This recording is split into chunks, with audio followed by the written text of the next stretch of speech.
In the aftermath of a devastating plane crash, a solitary figure emerged from the twisted metal, Bane, a man who had spent years distancing himself from others, carrying the weight of being humanity's ultimate weapon. The wreckage scattered across the unfamiliar landscape, survivors disoriented and frightened, unaware that their ordeal was only beginning. As the dust settled, reality itself seemed to tear apart. A dimensional portal ripped through the sky, unleashing nightmarish creatures that turned their fight for survival into something far more terrifying. Bane watched as panic spread among the survivors, their eyes wide with fear as otherworldly beings stalked them through the wilderness. Despite his lifelong choice of solitude, Bane couldn't ignore their desperate pleas. Drawing upon his superhuman abilities, he became their protector, hunting for food while defending against the relentless attacks.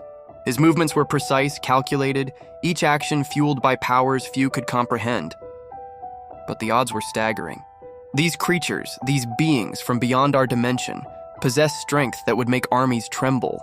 Yet Bane fought on, tapping into his remaining powers, channeling his chakra in ways he'd hoped he'd never need to use again. In a moment of clarity, he began the ancient ritual of connecting yin and yang energies. The air crackled with power as he worked to create a protective field around the survivors. Their fear turned to awe as they witnessed their mysterious guardian's true capabilities, finally understanding they weren't alone in this nightmare. Just as hope began to rise, a shadow darkened the sky. A massive dragon, scales gleaming like polished obsidian, descended upon them. The portal's swirling energy signaled their chance of escape, but time wasn't on their side.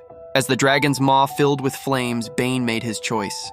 Drawing upon reserves of power he'd sworn never to touch, he summoned one of the strongest barriers known to exist. The dragon's fire met his shield in a spectacular collision of energies, the fate of every survivor hanging in the balance of this final, desperate stand. For Bane, this wasn't just about survival anymore. It was about finally fulfilling his purpose as humanity's protector, even if it meant sacrificing the solitude he'd built his life around.